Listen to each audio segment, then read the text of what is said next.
Selamat datang kembali di Riyadi News, channel yang selalu bikin kamu makin pintar. Hari ini, kita bakal kupas tuntas pertanyaan yang mungkin sering muncul di benak kita.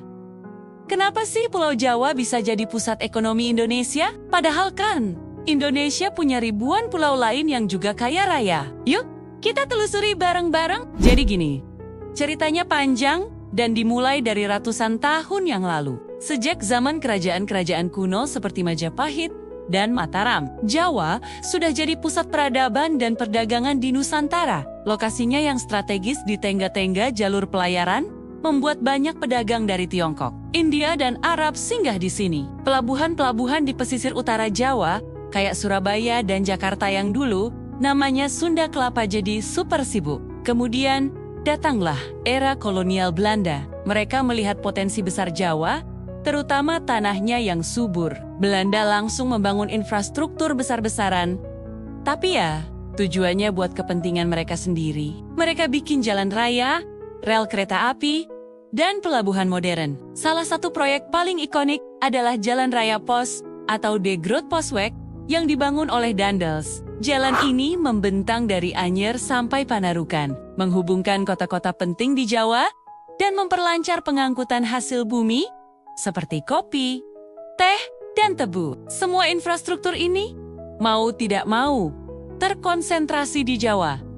Nah, dari sini, kita bisa mulai menganalisis kenapa Jawa tetap dominan. Infrastruktur yang dibangun Belanda itu jadi fondasi utama perkembangan ekonomi pasca kemerdekaan. Pemerintah Indonesia yang baru lahir tentu lebih mudah melanjutkan pembangunan di wilayah yang sudah punya dasar yang kuat, pabrik-pabrik pertama, pusat-pusat pemerintahan, dan lembaga pendidikan tinggi pertama di Indonesia kebanyakan berdiri di Jawa. Ini menciptakan efek bola salju. Semakin banyak fasilitas, semakin banyak orang datang ke Jawa untuk mencari pekerjaan dan pendidikan yang lebih baik. Fakta sejarah lainnya yang menarik adalah kebijakan transmigrasi. Walaupun tujuannya untuk meratakan penduduk, nyatanya pusat gravitasi populasi dan keahlian tetap berada di Jawa. Hingga saat ini, lebih dari separuh penduduk Indonesia tinggal di pulau ini. Jumlah penduduk yang besar ini menciptakan pasar domestik yang sangat besar. Bayangkan, ada lebih dari 150 juta konsumen potensial di satu pulau. Tentu saja, ini jadi magnet bagi para investor dan pengusaha untuk membuka bisnis mereka di sini.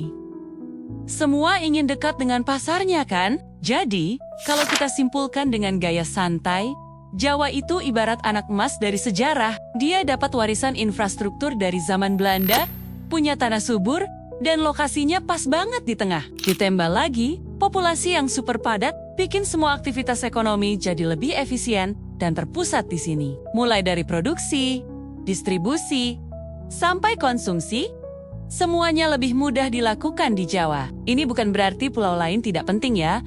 Justru sekarang pemerintah sedang gencar membangun di luar Jawa agar ekonomi kita lebih merata. Seperti pembangunan ibu kota Nusantara di Kalimantan, itulah sedikit cerita kenapa Pulau Jawa bisa jadi pusat segalanya di Indonesia. Sebuah perjalanan panjang yang dibentuk oleh sejarah, geografi, dan kebijakan. Gimana?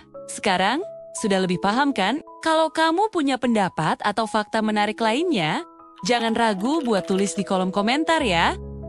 Kita diskusi bareng. Terima kasih sudah menonton sampai akhir. Jangan lupa untuk subscribe channel Riyadi News, biar kamu nggak ketinggalan konten-konten seru dan informatif lainnya. Sampai jumpa di video berikutnya.